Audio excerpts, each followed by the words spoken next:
اعوذ باللہ من الشیطان الرجیم بسم اللہ الرحمن الرحیم رب یسر ولا تعسر وتمم بالخیر اقول هذا الاشکال بناء على تسلیم ما نقل عن الاصحاب من انه ليس للمشتری استرداد الثمن مع رد المالک وبقائه الى آخر العبارہ۔ ہماری جو گفتگو ہے بیع فضولی قسم ثالث کے حوالے سے، بیع فضولی قسم ثالث میں یہی کہا تھا کہ فضولی بیع کرتا ہے لنفسہ، کسی کے مال کے اوپر اپنا بنا کر جو ہے نا وہ کیا کرتا ہے، عقد کرتا ہے۔ تو آیا یہ بیع فضولی لنفسہ جو قسم ثالث ہے یہ درست ہے یا درست نہیں ہے؟ تو مصنف اور مشہور علماء نے کہا تھا بیع فضولی قسم ثالث جس طرح قسم اول اور قسم ثانی صحیح ہے، اسی طرح جو ہے نا قسم ثالث بھی صحیح ہے، لیکن کب صحیح ہوگا؟ جب مالک اجازت دے گا، مالک اصلی اجازت دے گا، تو اجازت مالک اصلی کے ساتھ بیع فضولی قسم ثالث یعنی فضولی لنفسہ جو بیع کرنا ہے وہ بھی کیا ہے؟ صحیح ہے۔ اس کے مقابلے میں بہت سارے علماء نے جو مشہور اور مصنف کے خلاف بہت سارے علماء کا دعویٰ یہ تھا کہ بیع فضولی قسم ثالث کیا ہے؟ باطل ہے۔ انہوں نے بہت سارے ادلہ پیش کیا، ان دلیلوں میں سے ان کی دلیل خامس یہی تھی کہ جن لوگوں نے یہی کہا تھا کہ اگر بیع فضولی لنفسہ قسم ثالث اگر صحیح ہو تو پھر اس صورت میں یہاں پر بیع بلا ثمن ہونا لازم آتا ہے اور بیع صوری ہونا لازم آتا ہے، حقیقی بیع وجود میں نہیں آتا ہے۔ تو بیع صوری بھی درست نہیں ہے اور بیع بلا ثمن بھی باطل ہے، لہٰذا بیع فضولی قسم ثالث کیا ہے؟ باطل ہے۔ وہ کیسے تھا سب بلا ثمن یا بیع صوری کیسے لازم آتا ہم نے پہلے ذکر کیا، بس مختصر اشارہ کرتا ہوں۔ یہ جو اشکال ہے بیع بلا ثمن لازم ہونا یا بیع صوری لازم ہونا وہاں پر ہے جہاں پر مشتری اصیل کو علم ہو کہ یہ بھائی کیا ہے؟ فضولی ہے، اس صورت کے ساتھ مختص ہے، اس مبنا کے ساتھ ہے۔ تو جب یہ مشتری اصیل ہے اور اپنا جو کیا ہے پیسہ آگے دیتا ہے بائی کو، اور یہ بائی کیا ہے؟ فضولی ہے، مشتری کو پتہ ہے کہ یہ بندہ مجھے چیز دے رہا ہے، یہ خود مالک نہیں ہے، اس کے باوجود وہ اپنا پیسہ دے کے اس سے وہ چیز خرید لیتا ہے۔ یہاں پر دو صورت ہے، یا مالک اجازت دے گا بعد میں کیونکہ وہ فضولی ہے، اس کا اپنا نہیں ہے، مالک کی اجازت کے اوپر موقوف ہے، یا مالک اجازت دے گا یا مالک رد کر دے گا۔ اگر مالک رد کر دے تو پھر اس صورت میں یہاں پر علماء نے کہا کہ اب اس مشتری اصیل کو فضولی کی طرف اپنے جو ہے نا پیسے کی طرف رجوع نہیں کر سکتا ہے، یعنی وہ جو پیسہ اس کو دیا ہے وہ واپس نہیں کر سکتا ہے۔ رد کا مطلب کیا ہوتا ہے؟ مالک نے معاملہ رد کرنے کا مطلب یہ ہے مشتری کے پاس آئے گا اور اس سے کہے گا کہ یہ چیز میری ہے، آپ مجھے واپس کر دیں، مشتری سے وہ چیز واپس لے جائے گا، تو پھر اس صورت میں مشتری کو حق نہیں ہے دوبارہ جا کے فضولی سے کہیں کہ ابھی مجھے پیسہ واپس کریں، کیونکہ چیز مالک نے واپس لے لیا ہے لہٰذا مجھے پیسہ واپس کریں، یہ حق نہیں رکھتا ہے۔ کیوں؟ اس لیے کہ آپ جانتے ہوئے دیا ہے کہ یہ مالک نہیں ہے، فضولی ہے، اس کے باوجود آپ نے دیا ہے، تو پھر اس صورت میں دوبارہ آپ ثمن کی طرف رجوع نہیں کر سکتا ہے۔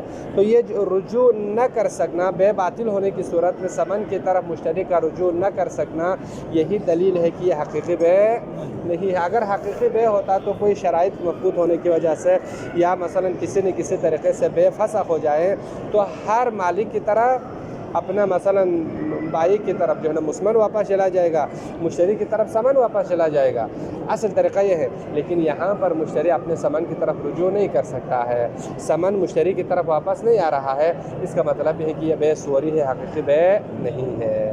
لہٰذا اگر آپ بیع فضولی قسم ثالث کے صحت کے قائل ہو جائیں اور مالک فرض کریں کہ معاملے کو رد کر دیں تو پھر اس صورت میں یہ بیع صوری ہوگا، حقیقی بیع نہیں ہوگا۔ لہٰذا بیع قسم ثالث، بیع فضولی قسم ثالث کیا ہے؟ باطل ہے۔ یہ ایک صورت ہو گئی۔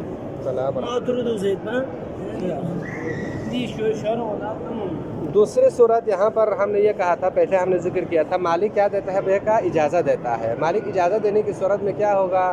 مالک اجازت دینے کی صورت میں یہ ہوگا کہ ہم نے کہا تھا کہ مالک کی جو چیز ہے وہ تو مشتری نے لے گیا، لیکن اس چیز کے مقابلے میں جو ثمن ملا ہے وہ ثمن کس کو ملے گا؟ ثمن بائی فضولی نے لے لیا ہے، ٹھیک ہے، فضولی نے لے گیا ہے۔ کیوں؟ اس لیے کہ اس بندے نے یہ جو پیسہ ہے اس مال کے مقابلے میں جو پیسہ ملا ہے وہ تو بائع فضولی کو دیا ہے، جانتے ہوئے کہ یہ کیا ہے فضولی ہے، اس کو دے دیا ہے، تو بعد میں مالک اجازت دیتا ہے کہ فضولی نے جو میرے چیز کے اوپر جو عقد کیا ہے وہ عقد کیا ہے صحیح ہے، میں اجازت دیتا ہوں، تو پھر اس صورت میں مالک کا جو مالک اصلی ہے اس کی کتاب ہے یا جو بھی چیز ہے وہ مشتری لے جائے گا، اور اس کے مقابلے میں جو پیسہ ملا ہے وہ کون لے جائے گا؟ بائع فضولی لے جائے گا، تو مالک بغیر ثمن کے رہ جائے گا، لہٰذا یہ کیا ہو جائے گا؟ بے بلا ثمن لازم آتا ہے۔ ان دونوں اشکالات کی بنا پر بعض علماء نے کہا ہے کہ بے فضولی قسم ثالث باطل ہے، یہ بات ہے، ٹھیک ہے۔ آج ہماری جو بحث ہے مصنف اس کا جواب دیتے ہیں۔ اقول هذا الاشکال سے مصنف اس قسم ثالث کے اوپر جو اشکال خامس ہے اس کا جواب دیتا ہے۔ مصنف نے تقریباً 3 جواب دیا ہے، 2 جواب ضمنی طور پر دیا ہے اور 1 جواب اس کا اصل جواب ہے، ٹھیک ہے۔ اسی لیے اقول هذا الاشکال کے بعد بریکٹ میں آیا ہے، اور انما يتوجه على القول بالنقل تک پوری جو بریکٹ کے اندر جو عبارت ہے وہ ایک ضمنی جواب ہے، ٹھیک ہے۔ ضمنی جواب مصنف یہ دیتے ہیں، دیکھو پہلی بات تو یہ ہے کہ آپ نے کہا کہ یہ جو بے فضولی قسم ثالث صحیح ہو جائیں تو یہاں پر بے صوری لازم آتا ہے۔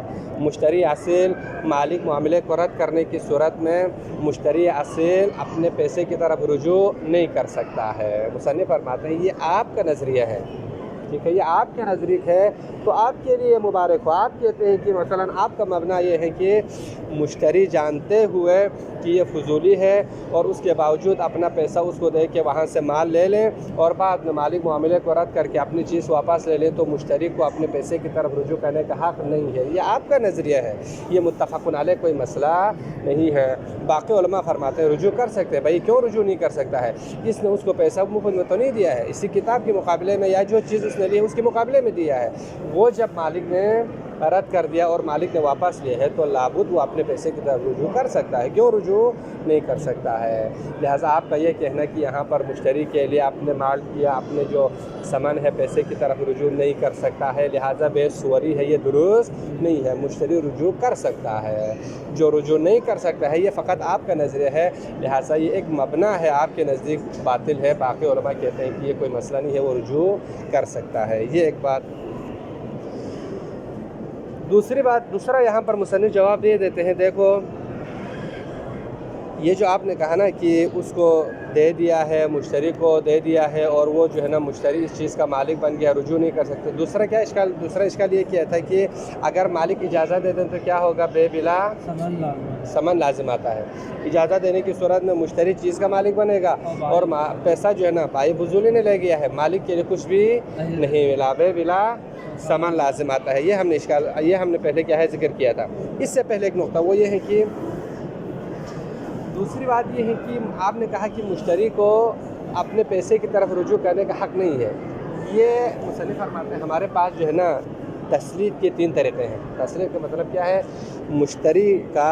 مشتری کو یہ علم ہے کہ یہ بندے کیا ہے؟ بائع فضولی ہے، تو جانتے ہوئے اس نے اپنے ثمن کو یا مثلا اپنے پیسے کو اس بائع فضولی کے جو حوالے کیا ہے اور اس کو جو ہے نا اپنے پیسے کے اوپر مسلط کیا ہے، اس تسلیت کی 3 قسمیں ہیں۔ پہلا یہ ہے کہ مشتری نے پیسہ بائع فضولی کو اس نیت سے دیا ہے، اس قصد سے دیا ہے، بھائی میرا یہ 10,000 آپ لے لو، چاہے مالک اجازت دے یا چاہے مالک رد کر دیں، بس آپ میرا یہ پیسہ رکھ لیں۔ ایک تسلیت کا طریقہ یہ ہے۔ دوسرا ممکن ہے مشتری کا قصد یہ ہو کہ بھائی میں آپ کو پیسہ دیتا ہوں لیکن اس شرط کے ساتھ کہ اگر مالک اجازت دے تو آپ رکھ لیں، مالک اجازت دے تو اس صورت میں جو ہے نا اس پیسے کا آپ مالک ہوگا۔ اس طریقے سے ایک دفعہ اپنے پیسے کے اوپر فضولی کو مسلط کرتا ہے۔ تیسرا طریقہ یہاں پر یہ ہے کہ کہتے ہیں دیکھو میں آپ کو پیسہ دیتا ہوں اس شرط کے ساتھ کہ اگر مالک اجازت نہ دے، اگر مالک اجازت نہ دے تو پھر اس صورت میں وہ اپنا مال لے جائے گا، میرا پیسہ آپ ہی رکھنے کوئی مسئلہ نہیں ہے۔ لیکن اگر مالک اجازت دے تو پھر اس صورت میں پیسہ آپ کے لیے نہیں ہوگا بلکہ پیسہ مالک ہی لے جائے گا کیونکہ چیز اس کی ہے۔ اس طرح سے ہاں وہی میں بیان کر رہا ہوں، پہلی 2 صورتوں میں آپ یہ کہہ سکتے ہیں کہ تسلیت مجانی، مثلا مالک اجازت دے یا نہ دیں بس میں نے آپ کو مفت میں دے دیا ہے، یہ پہلی والی صورت ہے۔ دوسری والی صورت میں ہم نے کیا کہا؟ اگر مالک اجازت دے تو آپ کے لیے رکھ لیں گے۔ تو پہلی صورتوں میں آپ کہہ سکتے ہیں تسلیت مجانی، لیکن یہ جو آخری صورت ہے اس میں نہیں کہہ سکتا ہے۔ اس میں انہیں یہ کہا دیکھو بھائی میں آپ کو مفت میں نہیں دیتا، اگر مالک اجازت نہ دے تو آپ رکھ لیں میری چیز یا مثلا وہ جو میرا پیسہ آپ رکھ لیں۔ اگر مالک اجازت دیں تو پھر اس صورت میں پیسہ مالک کے لیے ہی ہوگا۔ لہٰذا مصنف فرماتے ہیں یہ جو تسلیت کی 3 قسمیں ہم نے ذکر کیا ہے، ان 3 قسموں میں سے ہمارے حنفی میں مشتری نے فضولی کو جو پیسہ دیا ہے اور اس کو مسلط کیا، وہ کون سے قسم کی تسلیت ہے؟ قسم ثالث والا ہے۔ بھئی پہلے والی 2 صورتوں کی نیت سے مشتری نے پیسہ نہیں دیا ہے کہ میں آپ کو مالک اجازت دے یا نہ دے میں آپ کو پیسہ دیتا ہوں، ایسا نہیں کہا ہے۔ کیوں؟ اس لیے کہ اس نے جو پیسہ دیا ہے اس کتاب کے مقابلے میں دیا ہے، تو کتاب کے مقابلے میں دیا ہے، بیع و شرع ہوا ہے، تو پھر اس صورت میں مالک اجازت دے یا نہ دے میں آپ کو مفت میں دیتا ہوں، اس قصد سے نہیں دیا ہے، بلکہ معاملہ ہوا ہے آپس میں۔ معاملہ ہونے کا مطلب یہ ہے کہ اس چیز کے مقابلے میں دیا ہے۔ دوسری صورت بھی ممکن نہیں ہے کہ مثلا مالک اجازت دے تو آپ رکھ لیں، یہ بھی ممکن نہیں ہے۔ کیوں؟ اس لیے کہ مالک اجازت دینے کی صورت میں لابد اس کا مالک، پیسے کا مالک اصلی ہی ہوگا، کیونکہ چیز اس کی طرف ہے۔ لہٰذا پہلی دونوں صورتوں کی نیت سے تسلیت نہیں کیا ہے مشتری نے، بلکہ قسم ثالث ہی ہے۔ قسم ثالث ہونے کی صورت میں کیا ہوگا؟ معاملہ صحیح ہوگا۔ کیوں؟ اس نے اس نیت سے پیسے کے اوپر پائے فضولی کو تسلیت کیا ہے، مسلط کیا ہے کہ اگر مالک اجازت نہ دے تو آپ رکھ لیں، لیکن اگر مالک اجازت دیں تو پھر اس صورت میں پیسے کا مالک خود مالک ہے اصلی ہی ہو جائے گا، تو پھر یہاں پر بے بلا ثمن نہیں ہوگا۔ بھئی اس نے پہلے ہی شرط کے ساتھ یہ ہے اگر مالک اجازت نہ دے تو پھر اس صورت میں وہ آ کے مجھ سے وہ چیز لے جائے گا، کتاب ہے جو بھی ہے وہ لے جائے گا، اور میرا پیسہ میں نے آپ کو جو ہے نا دے دیا ہے، آپ فضولی ہے پھر بھی آپ رکھ سکتے ہیں۔ تو اس صورت میں گویا اس نے اپنے مال کو اس کو مفت میں دیا ہے، تسلیت مجانی دیا ہے، کوئی مسئلہ نہیں ہے۔ لیکن اگر مالک اجازت دے دیں تو پھر اس صورت میں آپ کے لیے نہیں ہے، تو پھر مالک اجازت دینے کی صورت میں یہاں پر بے بلا ثمن لازم نہیں آتا ہے، بلکہ بے صحیح ہوگا، چیز کا جو ہے نا مشتری مالک بنے گا اور پیسے کا مالک اصلی ہی مالک بنے گا، اس کی طرف منتقل ہو جائے گا۔ لہٰذا آپ کا یہ کہنا کہ مالک اجازت دینے کی صورت میں بے بلا ثمن ہوگا، کیوں؟ اس لیے کہ چیز کا مشتری مالک بن گئی، پیسہ فضولی نے لے گیا، لہٰذا بھائی جو ہے نا بلا ثمن رہ گیا، یہ اشکال آپ نے کیا تھا۔ ایسا نہیں ہے، اگر مالک اجازت دینے کی صورت میں لابد اس ثمن کا مالک اصلی ہی بنے گا، کیونکہ مشتری نے ابتدا سے ہی شرط کے ساتھ دیا ہے اگر مالک اجازت دے دیں تو پھر اس پیسے کا آپ مالک نہیں ہے۔ فضولی کو یہ کہا ہوا ہے، شرط ضمنی آپ کے ہیں یا اس کا قصد یہی ہے، ابتدا میں ہی اس نے یہی کہا ہوا ہے کہ اگر مالک اجازت دینے کی صورت میں آپ اس کا مالک نہیں ہے، مالک اجازت دینے کی صورت میں پیسہ اسی کی طرف جائے گا۔ لہٰذا آپ کا یہ کہنا کہ اجازت مالک کی صورت میں بے بلا ثمن ہو گئی، یہ درست نہیں ہے۔ اجازت کی صورت میں بے بلا ثمن بھی نہیں ہوگا، ٹھیک ہے، اور دوسرا بے سوری بھی نہیں ہوگا۔ بے سوری کب ہوگا؟ آپ نے کہا کہ وہ مشتری اپنے پیسے کی طرف رجوع نہیں کر سکتا ہے، مصنف فرماتے ہیں یہ رجوع نہیں کر سکتا ہے، یہ صرف آپ کا مبنا ہے۔ باقی علماء کہتے ہیں کیوں رجوع نہیں کر سکتے؟ بھائی انہوں نے معاملہ کیا تھا، معاملہ رد ہونے کی صورت میں جو ہے نا مالک نے آ کے چیز لے لیا تو مشتری اپنے پیسے کی طرف رجوع کر سکتا ہے، کہ کیوں رجوع نہیں کر سکتے؟ کس نے کہا رجوع نہیں کر سکتا ہے؟ اگر آپ کہتے ہیں رجوع نہیں کر سکتا ہے تو صرف آپ کے نزدیک ہے، باقی علماء کہتے ہیں رجوع کر سکتا ہے۔ لہٰذا یہاں پر بے فضول قسم ثالث صحیح ہونے کی صورت میں نہ یہاں پر بے بلا ثمن لازم آتا ہے، نہ یہاں پر جو ہے بے سوری لازم آتا ہے۔ یہ 2 جواب ہو گیا۔ تیسرا جواب مصنف فرماتے ہیں یہ جو بے بلا ثمن ہونا، ٹھیک ہے، کب لازم آتا ہے؟ جب اجازت ناقلہ کے قائل ہو جائے۔ اگر اجازت کاشفہ کے قائل ہو جائے تو یہاں پر اشکال لازم نہیں آتا ہے۔ انہوں نے ذکر اجازت کا جو بحث ہے وہ بعد میں آئے گا، لیکن انہوں نے اصل بحث کو ذکر کرنے سے پہلے ان کی طرف اشارہ کیا ہے۔ اصل طریقہ یہ ہونا چاہتا ہے پہلے اجازت ناقلہ کاشفہ کی تعریف ہو، سمجھ آ جائے، پھر یہ عبارت آ جائے تو سمجھنا آسان ہوتا ہے۔ ہاں، کاشفہ ناقلہ کی اصطلاح کو ذکر کیا جبکہ ان کی تعریف بعد میں آ رہا ہے۔ دیکھو اگر اجازت ناقلہ کا مطلب یہ ہوتا ہے کہ جب یہ معاملہ ہو جاتا ہے فضولی اور مالک اصلی کے درمیان، جب معاملہ ہو جاتا ہے تو وہاں پر کیا ہوتا ہے؟ نقل و انتقال کب ہوتا ہے؟ حین العقد ہوتا ہے۔ ہاں، ناقلہ میں کیا ہوتا ہے؟ حین العقد ہوتا ہے یا حین الاجازہ ہوتا ہے؟ حین العقد ہوتا ہے۔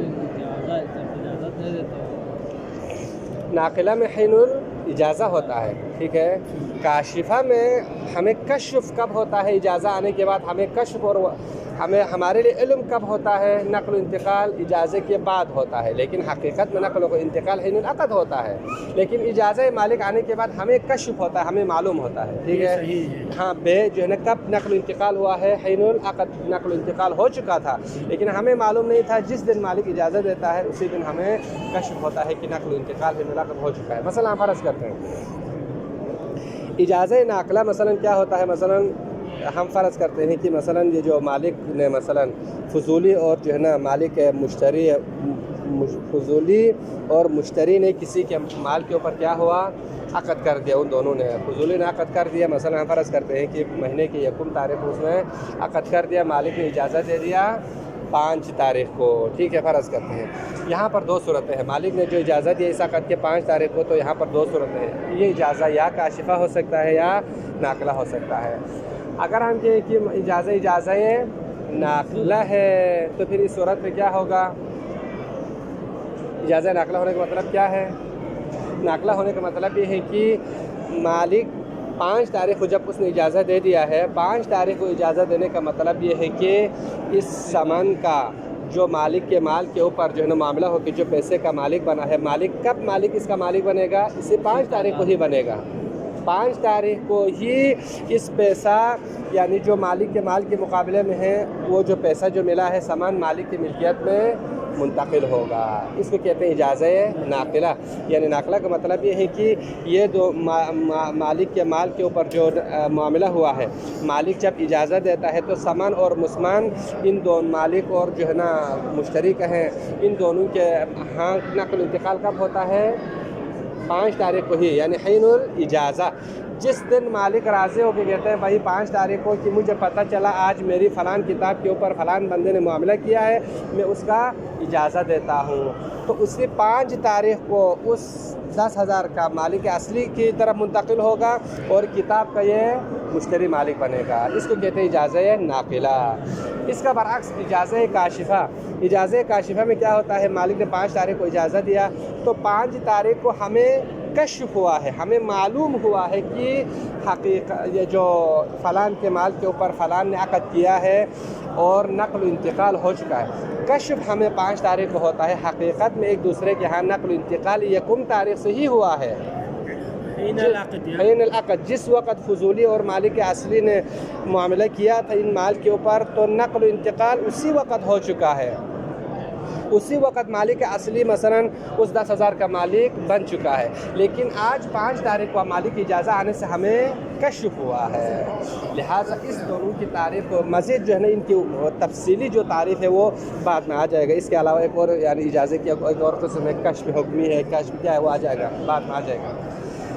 اس مقدمے کو ذکر کرنے کے بعد مصنف فرماتے ہیں دیکھو اگر ہم اجازہ ناقلہ کے قائل ہو جائیں تو پھر اس صورت میں بے بلا ثمن لازم آتا ہے. بے بلا ثمن کیسے لازم آتا ہے؟ دیکھو فضولی اور مشتری کے درمیان معاملہ ہو چکا ہے اور ہم فرض کرتے ہیں کہ اجازہ ناقلہ ہے، تو مالک اس 10,000 کا کب مالک بنتا ہے؟ جب اجازت 5 تاریخ کو دے گا تو مالک بن جاتا ہے. اور فضولی اور مشتری کے درمیان معاملہ کب ہوا؟ یکم تاریخ کو ہوا. تو یہاں پر مستشکل اشکال کر سکتے ہیں بھائی یکم تاریخ کو اس مشتری اصیل نے جانتے ہوئے کہ یہ فضولی ہے اپنا 10,000 اس کو دے دیا ہے، تو فضولی پہلے سے ہی یکم تاریخ کو مالک بن چکا ہے.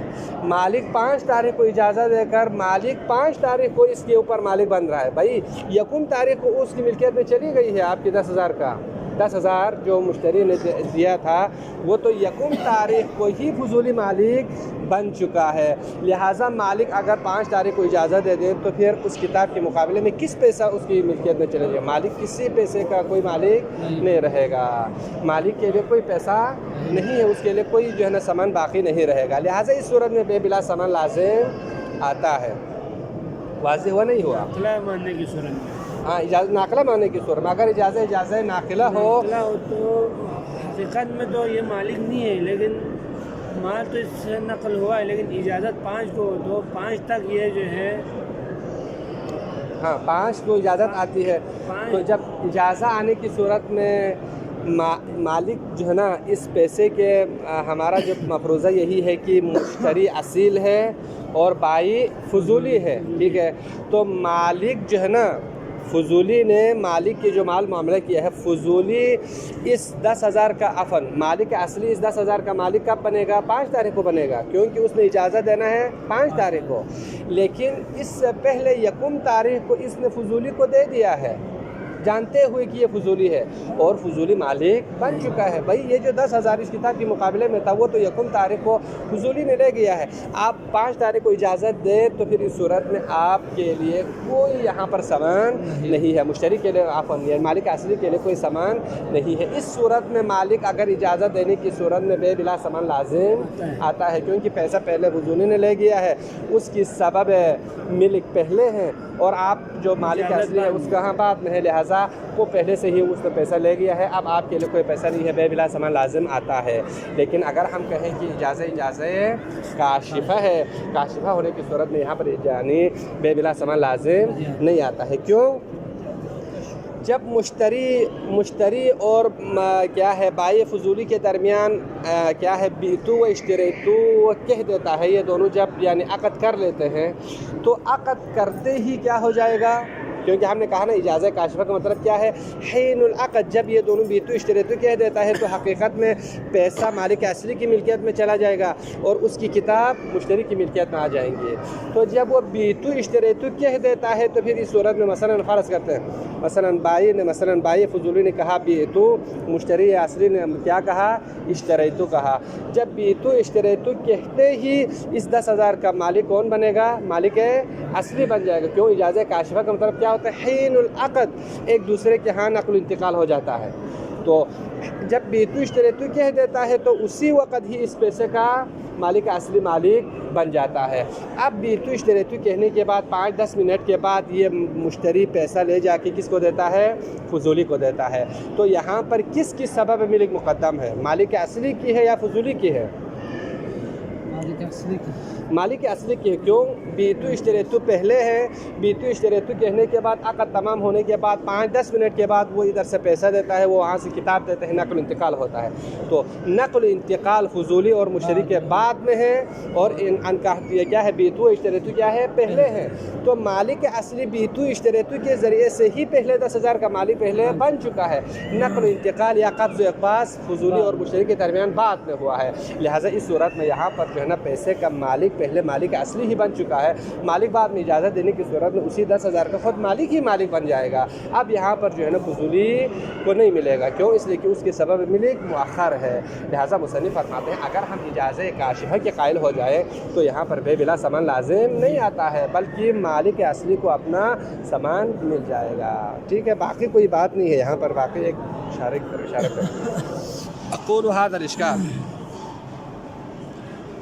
مصنف فرماتے ہیں ہم اس اشکال کی طرف کیا، مصنف فرماتے ہیں اقول هذا الاشکال، اس اشکال کے بارے میں جو ہے نا میں کہتا ہوں، کہا جاتا ہے کہ بناء علی تسلیم ما نقل عن الاصحاب، یہ اشکال اس مبنا کی بنا پر ہے، اگر ہم تسلیم کیا جائے کہ ما نقل عن الاصحاب، جو اصحاب سے نقل ہوا ہے یا نقل کیا گیا ہے، کیا نقل کیا گیا ہے، من انہ لیس للمشتری، مشتری کے لیے حق نہیں ہے کہ استرداد الثمن، ثمن کو واپس کرنا، اس کے لیے استرداد ثمن کا حق نہیں رکھتا مشتری، کب، مع رد المالک، اگر مالک اس معاملے کو رد کریں، جو مشتری اور فضولی کے درمیان جو معاملہ ہوا ہے مالک اصلی اس کو رد کریں، اجازت نہ دیں، تو پھر اس صورت میں آپ نے کہا کہ مشتری اپنے پیسے کی طرف رجوع نہیں کر سکتا ہے۔ مصنف فرماتا ہے یہ اس مبنا کی بنا پر ہے کہ اصحاب سے روایت ہوئی ہے کہ مشتری کے لیے سامان واپس کرنے کا حق نہیں ہے، کب، مع رد المالک، مالک معاملے کو رد کرے، اور ساتھ ساتھ وہ بقائی ثمن، فضولی کے پاس اس کے 10,000 باقی بھی ہو، ایک دفعہ یہ ہوتا ہے کہ اس کے ہاں پیسہ ختم ہو چکا ہے تو رجوع نہیں کر سکتا ہے۔ دوسری بات یہاں پر یہ ہے کہ مالک نے معاملے کو رد کر دیا، اور ساتھ ساتھ اس نے جو 10,000 مشتری فضولی کو دیا تھا، فضولی کے پاس اب بھی وہ باقی ہے، تو پھر اس صورت میں یہ اس مبنا کی بنا پر ہے کہ ہم رجوع نہیں کر سکتا ہے۔ اس مبنا کی بنا، مبنا کا مطلب کیا ہے، یہ آپ لوگ یا اس طرح کے جو بعض لوگوں کا مبنا ہے، اس مبنا کی بنا پر ہے کہ وہ رجوع نہیں کر سکتا ہے، اس مبنا کی بنا پر یہ اشکال لازم آتا ہے، یعنی بے سوری لازم آتا ہے، رجوع نہیں کر سکتا ہے، بے فسخ ہونے کی صورت میں ثمن کی طرف رجوع نہیں کر سکتا ہے، جب رجوع نہیں کر سکتا ہے تو یہاں پر بے سوری ہو گئی۔ مصنف فرماتے ہیں یہ ایک مبنا ہے، اگر ہم اس کو تسلیم کریں تو، ہم اس کو تسلیم نہیں کرتے ہیں، اگر تسلیم کریں تو اشکال لازم آتا ہے، یہ پہلی بات۔ دوسرا یہاں پر جواب، دوسرا بھی ایک مبنا ہے، وبعد تسلیمی، اور یہ اشکال یہ اس وقت لازم آتا ہے اگر ہم اس چیز کو تسلیم کرنے کے بعد کہ ان الوجہ فی حکمہم، کہ یہ جو لوگ کہتے ہیں کہ یہاں پر بے درست نہیں ہے، ان کا یہ حکم اور اس بطلان بے کی جو حکم ہے اس کی وجہ کیا ہے؟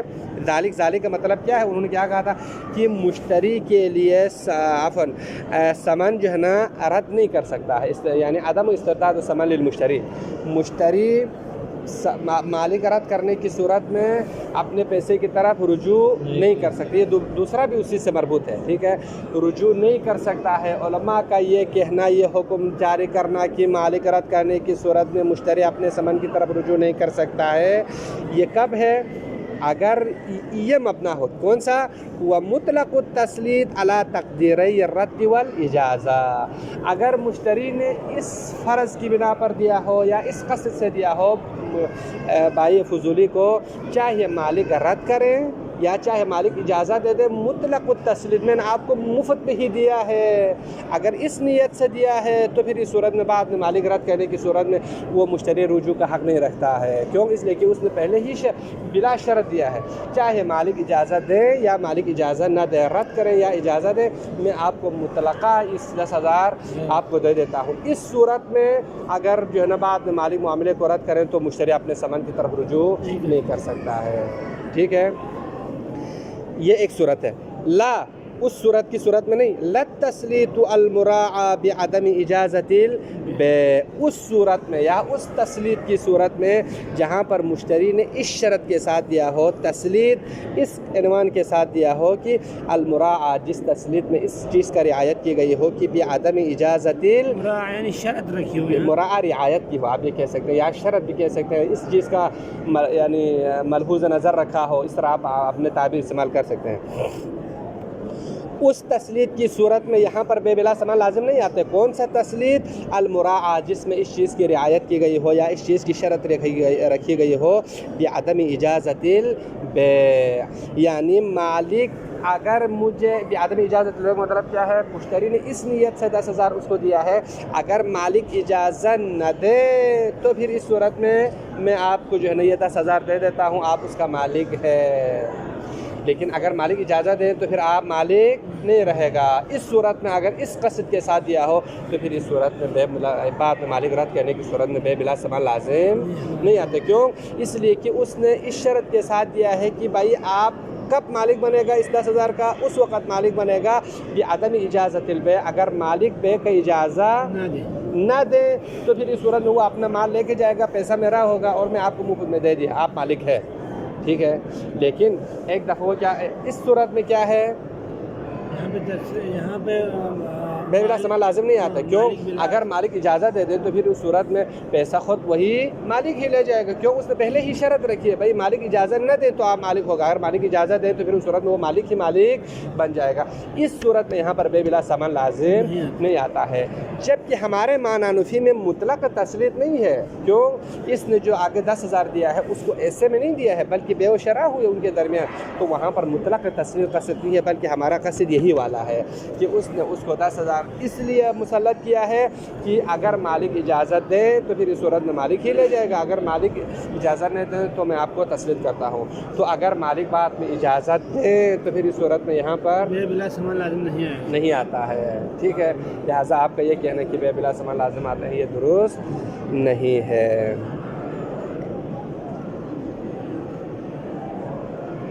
ٹھیک ہے، یہ دو ہو گئے. تیسرا کیا ہے؟ انما یتوجہ علی القول بالنقل. تیسرا یہ جو آپ کا اشکال ہے کہ یہاں پر بے بلا ثمن لازم آتا ہے، یہ اشکال کب لازم آتا ہے؟ اگر قائل ہو جائیں کہ یہاں پر علی القول بالنقل کے، یعنی اجازت کے ناقلہ ہونے کے اگر ہم قائل ہو جائیں تو یہ اشکال لازم آتا ہے. کیوں؟ اجازت ناقلہ کا مطلب کیا ہوتا ہے کہ مالک کی اجازت 5 تاریخ کو آتا ہے، مالک نے مالک بننا ہے 5 تاریخ کو. بھائی آپ کے 5 تاریخ کو آپ مالک بننے کے انتظار کر رہے ہیں، 1 تاریخ کو مشتری نے تو اس کو فضولی کو دے دیا ہے اور 10,000 کا فضولی پہلے ہی مالک بن چکا ہے. لہٰذا آپ 10 بعد جو ہے نا 5 تاریخ کو جب آپ اجازت دیں گے تو پھر آپ کا اجازت کیا ہوگا؟ بے بلا ثمن لازم آتا ہے. کیوں؟ آپ کی جو مال ہے وہ مشتری لے جائے گا اور اس کے مقابلے میں جو پیسہ ہے وہ 1 تاریخ کو فضولی نے لے گیا ہے. اب آپ کے لیے کوئی سامان نہیں ہے، بے بلا ثمن لازم آتا ہے. کب؟ اگر القول بالنقل کی صورت میں. کیوں؟ خود بتا رہے حیث ان تسلیط المشتری، مشتری نے تسلیط کیا ہے، مسلط کیا ہے للبائی، بائی فضولی کو، علی الثمن، ثمن کے اوپر، 10,000 کے اوپر، کب؟ قبل انتقال ہی، یہی جو ثمن ہے منتقل ہونے سے پہلے، الی مالک المبی، مالک مبی جو کہ کیا ہے مالک اصلی ہے، مالک اصلی کی طرف منتقل ہونے سے پہلے ہی مشتری نے اس 10,000 کو اوپر جو ہے نا فضولی کو ہی مسلط کر دیا ہے۔ اب سوال یہ ہے مالک کی طرف، مالک مبی کی طرف یہ 10,000 کس طرح سے منتقل ہونا تھا؟ بالاجازتی، مالک کے اجازے کے ساتھ، اجازے مالک کے ذریعے سے یہ 10,000 مالک کی طرف منتقل ہونا تھا، لیکن مالک کے اجازے کے ذریعے سے مال اس کی طرف یا ثمن اس کی طرف منتقل ہونے سے پہلے ہی مشتری نے جو ہے نا فضولی کو اس کے اوپر مسلط کر دیا ہے، یکم تاریخ کو وہ کیا ہو جائے گا؟ وہ اس کا مالک بن گیا ہے۔ فلا يبقى مورد للاجازت، اب بعد میں مالک کی اجازت کا کوئی مورد ہی باقی نہیں رہتا ہے، کیوں؟ یکم تاریخ کو ہی فضولی مالک بن چکا ہے، اس نے لے گیا ہے، تو آپ بعد میں کس چیز کا اجازت دے گا؟ لہٰذا مالک کی اجازت یہاں پر فائدہ مند نہیں ہے، بے بلا ثمن لازم آتا ہے، کیوں؟ اس لیے کہ اس نے لے گیا ہے، آپ نے تو اجازت دیا، تو اجازت کا مطلب یہ کہ آپ راضی ہے، تو آپ کی جو چیز ہے مشتری لے گیا، اور آپ کی اس کے مقابلے میں جو پیسہ آیا تھا وہ فضولی نے لے گیا، اب یہاں پر جو ہے نا معاملہ ہو چکا ہے، لیکن مالک کے لیے کچھ بھی نہیں ہے، نہ اپنی چیز ہے نہ اس کا کوئی ثمن ہے۔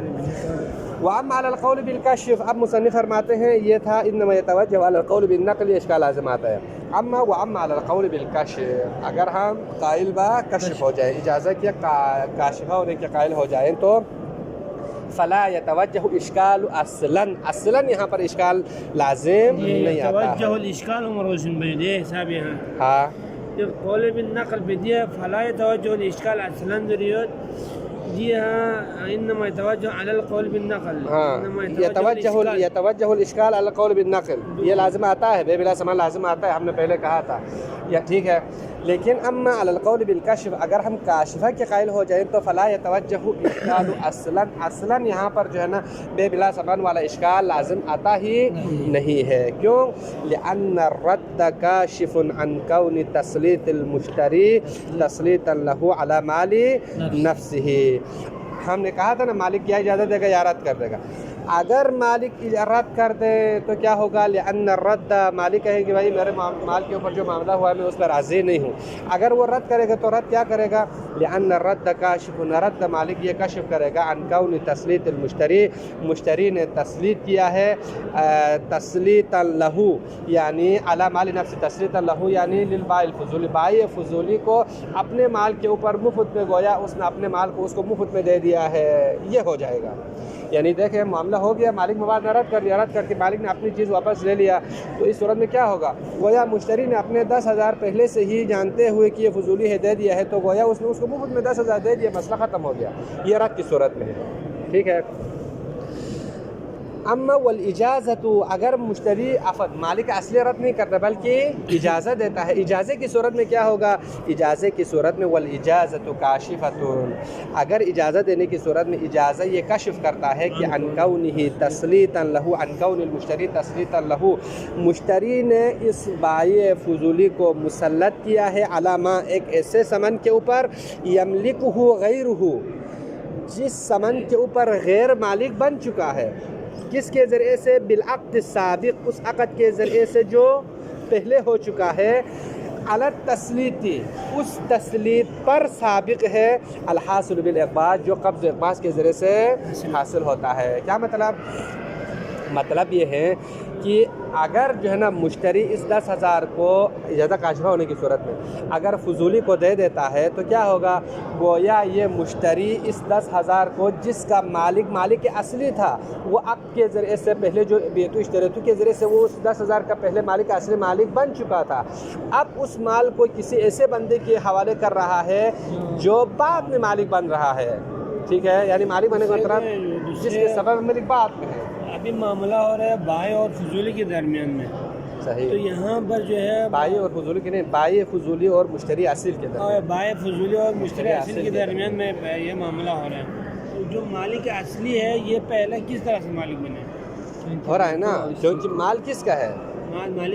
مالک اصلی کا ہے، ٹھیک ہے، تو مالک اصلی کے مال کے اوپر معاملہ ہو رہا ہے، اور ہمارا مبنا یہ ہے کہ اجازت کاشف ہے، تو جس کا مال ہے پیسہ کس کو ملنا چاہیے؟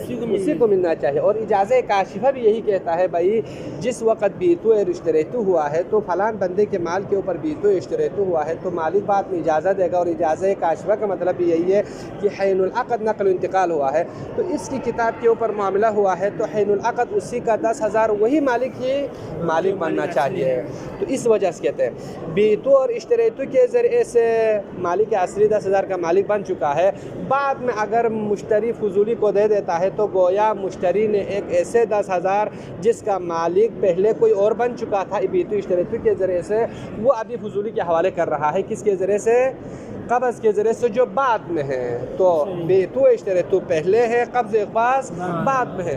تو بیتو اشتریتو پہلے ہیں تو 10,000 کا مالک پہلے سے ہی مالک اصلی بیتو اشتریتو کے ذریعے سے مالک بن چکا ہے. ٹھیک ہے یہی کہنا چاہتے ہیں. اگر مالک اجازت دیتے ہیں تو اجازت یہ کشف کرتا ہے کہ انکون ہی تسلیط لہو یہ مشتری جو ہے نا فضولی کو مسلط کر رہا ہے علامہ ایک ایسے مال کے اوپر یملک ہو جس کا جو ہے نا وہ مشتری ما یملک ہو غیر ہو. دیکھو اس مال کا یا اس چیز کا مالک غیر ہے. غیر سے مراد مالک اصلی ہے. وہ غیر کیسے مالک بنا ہے تو کہتے ہیں بالعقد سابق اسی بیتو اور اشتریتو کے ذریعے سے عقد سابق کے ذریعے سے وہ اس کے اوپر مالک بن چکا ہے. علی التسلیط تسلیط سے مراد آپ تم خود بتا رہے اس تسلیط سے مقدم ہے بالعقد عقد سابق مقدم ہے علی التسلیط اس تسلیط کے اوپر جو الحاصل بالاقباض جو بعد میں قبض و اقباض کے ذریعے سے. مثلا عقد ہونے کے بعد 5 منٹ کے بعد مشتری اس کو 10,000 دیتے ہیں وہاں سے کتاب لیتے ہیں. قبض اقباض بعد میں ہے اور بیتو اشتریتو پہلے ہے. تو پہلے جب مالک بن چکا ہے تو گویا آپ کسی کے مال کے اوپر کسی کو حوالہ کر رہا ہے. یہ لازم آتا ہے. ولیزا اب یہاں پر کیا ہوا اس وجہ سے یہاں پر جو ہے نا اگر مالک اجازت دے تو بے بلا سامان لازم آتا ہے یا نہیں آتا ہے؟ نہیں آتا ہے. کیوں؟ پہلے ہی اس کا خود مالک بن چکا ہے. بعد میں اجازت دینے کی صورت میں 10,000 کا مالک خود مالک اصلی ہی مستحق ہے وہی لے جائے گا. فضولی کو نہیں ملے گا. کیوں؟ اس لیے کہ اس کا سبب ملک مؤخر ہے لہٰذا یہاں پر بے بلا سامان لازم نہیں آتا ہے. جبکہ کاشفہ کی صورت میں بے بلا سامان لازم آتا ہے. کیوں؟ اس لیے کہ ناقلہ کی صورت میں لازم آتا ہے کیونکہ اس نے پہلے ہی اس کو دے دیا ہے تو اس کے سبب ملک مقدم ہے. مصنف فرماتے ہیں یہ جو آپ نے کہا کہ بے بلا سامان لازم آتا ہے یا بے صوری لازم آتا ہے لہٰذا بے فضولی قسم ثالث باطل ہے. یہ اس وقت ہے اگر ہم اجازت ناقلہ کے قائل ہو جائیں. اما اجازت کاشفہ کے قائل ہونے کی صورت میں یہاں پر کوئی اشکال لازم نہیں آتا ہے. اسی وجہ سے ولیزا اس کے اوپر ایک نتیجہ جو ہے نا تفریح کے طور پر بیان کرتے ہیں. لو لم یقبضہ کی ضمیر مشتری اگر مشتری نے قبضے میں نہ دیا ہو ثمن کو حتی اجاز المالک مالک اجازت دیں اور رد کریں تو لم یکن للخاص بانتزاعہ من ید المشتری او المالک مشتری اور مالک سے وہ انتزاع نہیں کر سکتا. دیکھو فضولی مالک نہ ہونے کی جو ہے نا اجازت کاشفہ ہونے کی صورت میں 10,000 کا مالک اصلی ہوگا مشتری فضولی نہیں ہوگا. اس فضولی مالک نہ ہونے کی ایک اور نتیجہ وہ بیان کرتے ہیں. دیکھو فرض کرتے ہیں فضولی اور مشتری کے درمیان معاملہ ہو چکا ہے. مالک اجازت ہے یارت ہے جو بھی ہو ابھی مشتری نے 10,000 فضولی کو دیا نہیں ہے. عقد ہو چکا ہے دیا نہیں ہے. ٹھیک ہے. اور ادھر سے مالک کہتے ہیں کہ مثلا کیا ہے میں اس کو رد کرتا ہوں یا میں مثلا فرض کرتے ہیں میں اس کو اجازت دیتا ہوں. مثلا فرض کرتے ہیں رد کرتا ہوں. مالک نے رد کر دیا ابھی 10,000 فضولی کو دیا نہیں ہے مشتری نے تو یہاں پر فضولی آ کے مشتری سے جو ہے نا پیسہ نہیں لے سکتا ہے. مثلا ہمارا ابھی تک تو فرض تھا کہ اس نے اس کو دے دیا ہے وہ مالک بن چکا ہے. لیکن ایک فرض یہ ہے کہ چاہے مالک اجازت دے چاہے مالک اجازت نہ دے ان دونوں کے درمیان معاملہ ہو چکا ہے. مشتری اصیل نے ابھی تک 10,000 فضولی کو دیا نہیں ہے. تو یہاں پر علماء فرماتے ہیں فضولی مالک نہ ہونے کی ایک بہترین دلیل یہ ہے اگر مشتری نے 10,000 اس کے قبضے میں ابھی دیا نہیں ہے تو اس کو حق نہیں بنتا ہے کہ وہ آ کے اس سے کہے کہ بھائی آپ مجھے 5,000 مثلا آپ 10,000 دے دیں. ٹھیک ہے. اس کو حق نہیں بنتا ہے. نہ مشتری سے آ کے جو ہے نا وہ لے سکتا ہے یا مالک اجازت دے کہ اگر مالک آ کے مشتری سے 10,000 لے جائے تو فضولی کو مالک سے لینے کا بھی حق نہیں رکھتا ہے. لہٰذا اسی وجہ سے کہتے ہیں اجازت کاشفہ ہونے کی صورت میں فضولی اصلاً مالک ہی نہیں ہے. مالک کون ہے؟ مالک اصلی ہی ہے. اسی لیے کہتے ہیں دیکھو ولیدہ اسی لیے لو لم یقبضہ المشتری اگر مشتری نے قبضے میں نہ دیا ہو الثمن کو کس کے؟ فضولی کے. فضولی کے ملکیت میں نہ دیا ہو، حتی اجا معاملہ ہو چکا ہے، ابھی ایک دوسرے کو دیا نہیں ہے، حتی اجاز المالک، حتیٰ کہ مالک نے اجازت دیا، ابھی تک دیا نہیں تھا، مالک نے عقد کا اجازت دیا، یا او ردا، یا مالک نے معاملے کو رد کر دیا، تو لم یکن للغاصب، غاصب سے مراد فضولی، غاصب اور فضولی کے لیے نہیں ہے انتزاع ثمن کو وہ اخذ کریں من ید المشتری، مشتری اصل سے آ کے کہیں بھائی آپ مجھے 10,000 دے دیں، وہ یہ حق بھی نہیں ہے فضولی کو، یا اول مالک، یا مالک کے ہاتھ میں پیسہ چلا گیا ہے تو مالک سے کہیں کہ میں اور مشتری کے درمیان معاملہ ہوا ہے، مجھے 10,000 دے دیں، اس کو یہ حق نہیں ہے۔ تو ہاں فضولی لہاں کسی صورت میں حق ہی نہیں ہے نا، جب اس کا مال ہی نہیں ہے تو نہیں، اگر ہمارا پہلے فرض کے مطابق اگر ناقلہ کے قائل ہونے کی صورت تو وہ حق رکھتا ہے، کیونکہ اس کے سبب ملک مقدم ہے، اس کو مفت میں دیا ہے، ہاں وہاں پر رکھتا ہے، لیکن ہمارا فرض کس میں ہے؟ کاشفہ ہونے کی صورت میں مالک اور فضولی میں سے کس کی سبب ملک مقدم ہے؟ ہم مالک کی ہے، اسی کے اوپر بات کر رہے ہیں، مالک کی سبب ملک مقدم ہے، لہٰذا یہاں پر فضولی مالک نہیں ہے، اس وجہ سے وہ رجوع نہیں کر سکتا، اخذ نہیں، ساری چیزیں اس صورت میں۔ لیکن اگر آپ کہیں کہ یہاں پر اجازہ ناقلہ ہے تو وہاں پر اس صورت میں وہ ٹھیک ٹھاک رکھتا ہے، بھائی آپ وہ کہہ سکتے ہیں کہ میں جانتے ہوئے کہ میں فضولی تھا، آپ نے مجھے دیا ہے، مفت میں دیا ہے تو آپ مجھے دے دیں، وہاں پر وہ حق رکھتا ہے، کاشفہ کی صورت میں نہیں رکھتا۔ اصل ہماری ایک نقطہ ہے، وہ کیا ہے؟ کاشفہ کی صورت میں مالک کی سبب ملک مقدم ہے، لہٰذا بے بلا سامان نہیں ہے۔ مالک کی سبب ملک مقدم ہونے کی ایک دلیل یہ ہے کہ اگر فضولی رجوع کرے مالک کی طرف یا مشتری کی طرف، اگر اس نے اس کو قبضے میں نہیں دیا ہو تو کہیں کہ مجھے دے دیں، مجھے واپس کریں، اس طرح کا کوئی حق نہیں رکھتا ہے، تو یہی دلیل ہے کہ سبب ملک مالک کی کیا ہے؟ مقدم ہے۔ وسیاتی فی مسئلۃ جواز تتبع العقود، مصنف فرماتے ہیں اس کے علاوہ جو اس کی جو باقی جو باتیں ہیں وہ تتبع عقود للمالک، ٹھیک ہے، مالک کے مال کے اوپر جو ہے نا چند عقود واقع ہو جاتے ہیں، یہ بھی جائز ہے، تتمۃ لذالک، اور اس کے اوپر جو ہے نا تتمہ بھی موجود ہے، فانتظر، مصنف فرماتے ہیں انشاءاللہ اس کی باتیں تفصیلی آ جائے گی، وہاں پر ایک دفعہ ہم نے پہلے اشارہ بھی کیا تھا کہ ایک مال کے اوپر چند عقود واقع ہوتا ہے، باقی انشاءاللہ بعد آ جائے گا، ہم وہاں پر ہی اس کی طرف جو ہے نا مراجعہ کریں، وہاں پر ہم ڈیٹیل بیان کریں گے، تقریباً کچھ اس کے بعد آ جائے گا۔ آگے مصنف فرماتے ہیں یہاں تک تو اصل بات ختم ہو گیا، ٹھیک ہے، ثم اعلم، آگے مزید ایک دو نقطہ بیان کرتے ہیں، پھر آپ جان لیں ان الکلام فی صحۃ بیع الفضولی لنفسہ، ہماری جو بحث کہاں پر ہے؟ فی صحۃ بیع الفضولی لنفسہ، بے فضولی لنفسہ کی صحیح ہونے کے حوالے سے ہمارے پاس، یعنی بے فضولی لنفسہ صحیح ہے، ہماری بحث اس میں ہے۔ اب آگے فرماتے ہیں غاصباً کان او غیرہ، ٹھیک ہے، غاصباً کان او غیرہ، مصنف فرماتے ہیں چاہے وہ جو لنفسہ فضولی بیع کرتا ہے، چاہے وہ غاصب ہو یا غیرہ سے مراد کیا ہے؟ بزعم ملکیت، ایک دفعہ ہم نے پہلے کہا تھا یا بندہ غاصب ہوتا ہے یا ایک دفعہ غاصب نہیں ہے لیکن وہ سمجھتا ہے کہ میں خود مالک ہوں، حقیقت میں وہ مالک نہیں ہے، جو بھی ہو غاصب یعنی فضولی معاملہ کرتا ہے کسی بھی کے مال کے اوپر، چاہے وہ غاصب ہو چاہے وہ کیا ہو، بزعم ملکیت ہو، جو بھی ہو، انما ہوا فی وقوعہ للمالک اذا اجازا، فضولی نے کسی کے مال کے اوپر معاملہ کر دیا، بعد میں مالک اجازت دے دیں تو پھر اس صورت میں تینوں صورتوں میں، قسم اول، قسم ثانی، قسم ثالث، تینوں صورتوں میں وقوع ہو، یہ معاملہ واقع ہوگا یا بے واقع ہوگا، کس کے لیے؟ مالک کے لیے واقع ہوگا، فضولی کے لیے واقع نہیں ہوگا، مالک کے لیے ہی واقع ہوگا۔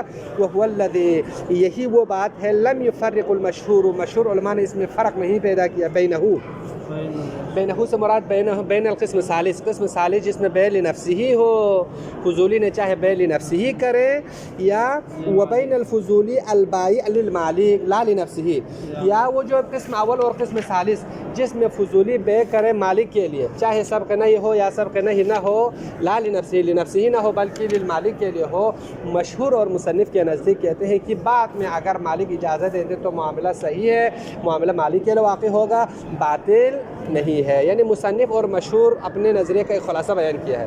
دیکھو چاہے بے فضولی قسم ثالث ہو، قسم اول ہو، قسم ثانی ہو، قسم ثالث ہو، تینوں صورتوں میں اگر مالک اجازت دے دے تو پھر اس صورت میں معاملہ صحیح ہے اور عقد مالک کے لیے واقع ہو جائے گا، اس میں مصنف اور مشہور کے درمیان کوئی فرق نہیں ہے، ان تینوں قسموں میں کیا ہے؟ صحیح ہے۔ اب تک نتیجہ یہ سامنے آ گیا، ٹھیک ہے۔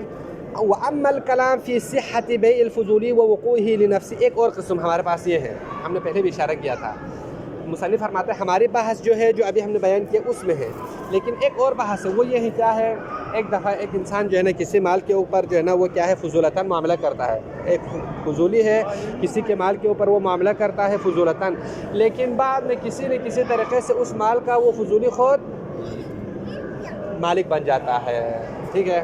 مثلا فرض کرتے ہیں شوال یا یکم شوال کو مثلا آپ نے میری کتاب کیا ہے مجھ سے پوچھے بغیر مثلا کسی سے معاملہ کیا فضولتاً، تقریباً محرم کے قریب تک یا آپ نے مجھ سے لے لیا یا ارث کے طریقے سے کسی نہ کسی طریقے سے اس کتاب کے اوپر آپ خود مالک بن جاتا ہے۔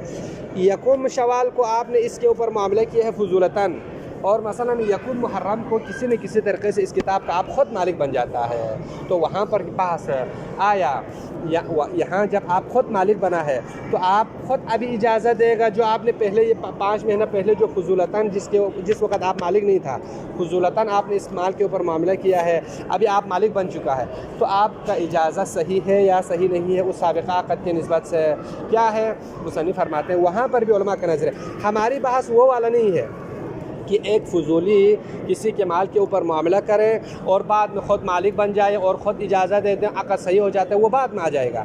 ہماری بحث یہاں پر کیا ہے وہی ہے جو ابھی ہم نے پہلے بیان کیا ہے کہ ایک کسی کے مال کے اوپر کوئی معاملہ کرے اور مالک اجازت دے دیں تو مالک اصلی جو پہلے ہے وہ اجازت دے دیں تو عقد اسی کے لیے واقع ہوگا۔ اس میں ہماری بحث ہے اما الکلام فی صحت بیع الفضول ووقوعہ لنفسہ، اما وہ بحث جہاں پر بے فضولی صحیح ہے، کہاں پر بے فضولی صحیح ہے اور وہ فی صحت بیع الفضول بے فضولی صحیح ہے، وفی وقوعہ لنفسہ اور بے لنفسہ بھی واقع ہو جائے گا، فضولی کے لیے ہی واقع ہو جائے گا۔ کب؟ اذا صار مالکا للمبیع، اگر وہ کیا ہے مبیع کا خود مالک بن جائے، بعد میں کسی نہ کسی طریقے سے پہلے اس نے مالک نہیں تھا معاملہ کیا، بعد میں کسی نہ کسی طریقے سے خود مالک بن گیا، وہ اجازہ مالک بننے کے بعد خود اجازت دیتا ہے۔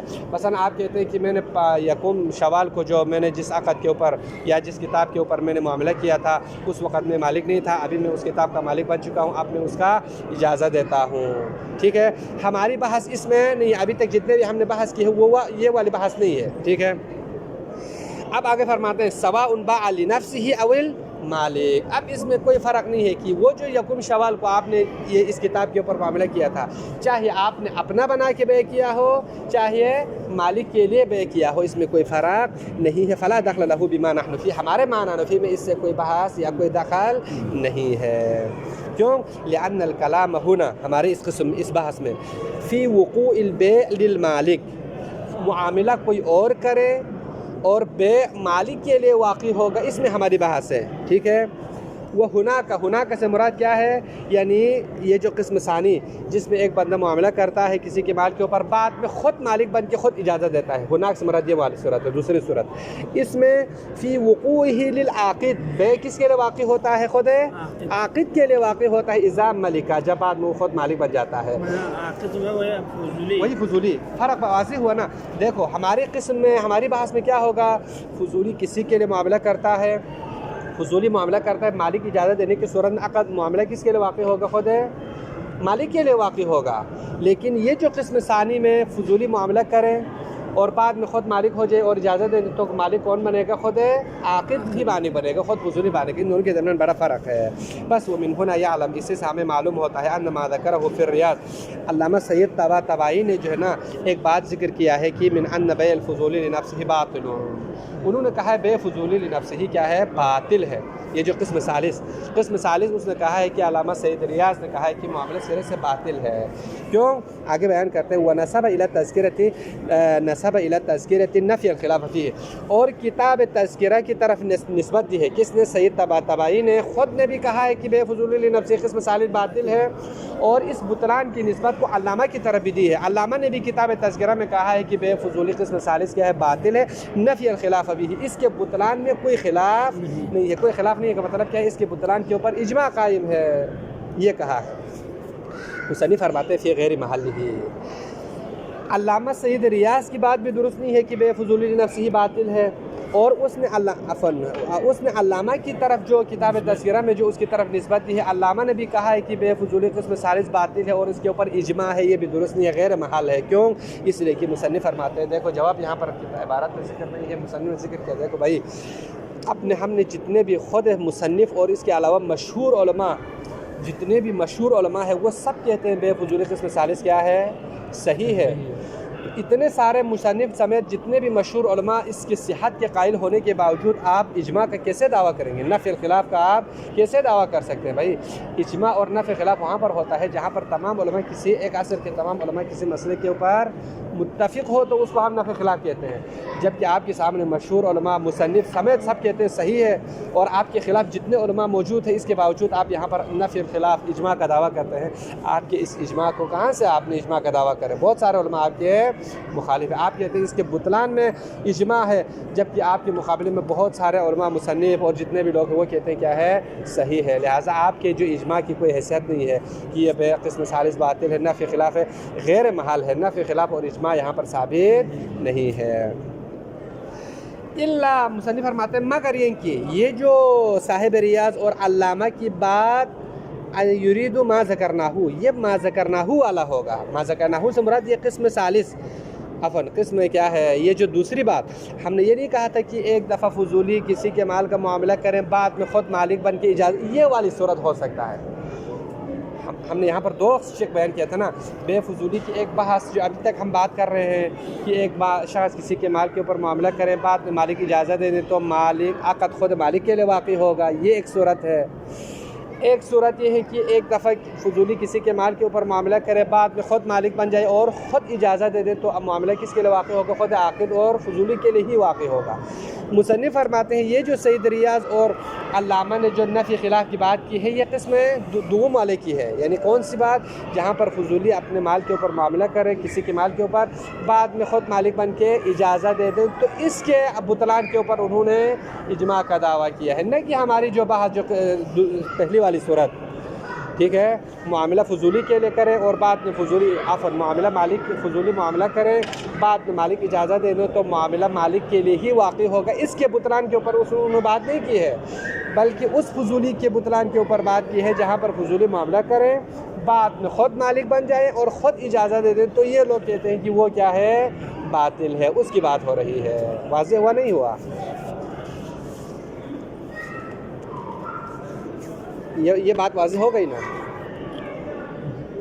مثلا یہاں پر ہمارے دو شقیں ہم نے ذکر کیا ہے کرنا اوپر جو ہم نے ذکر کیا، ایک تو ڈائریکٹ فضولی خود معاملہ کرتے ہیں پھر مالک بنتے ہیں، ایک مرتبہ مالک جو ہے فضولی معاملہ کہ یہاں پر جو ہے نا ان کا جو اشکال ہے وہ غیر محل ہے، الا مگر یرید ما ذکرنا ہو، ان کا جو ارادہ ہے ما ذکرنا ہو، ما ذکرنا سے مراد یہ جو قسم ثالث والا وہ خلاف ظاہر کلامی، مصنف فرماتے ہیں یہ ما ذکرنا قسم ثانی ہے جو ابھی ہم نے ذکر کیا یہ بھی نہیں ہو سکتا ہے، ان کے کلام کا ظہور ہی اس چیز کے خلاف ہے، یعنی ان کی جو بحث ہماری جتنے بھی باتیں اسی قسم اول کے بارے میں ہو رہی ہے کہ فضولی معاملہ کریں اور مالک کے لیے کریں، مالک اجازت دے تو مالک کے لیے واقع ہوگا، اس کے بارے میں ہو رہی ہے، نہ کہ یہ جو دوسری صورت جہاں پر فضولی معاملہ کرے اور جو ہے نا بعد میں خود مالک بن جائیں اور اجازت دے دیں، اس سے کوئی ربط نہیں ہے، ٹھیک ہے۔ باقی باتیں انشاءاللہ ہم بعد میں بیان کر دیتے ہیں۔ صلی اللہ علیہ وسلم و آل محمد۔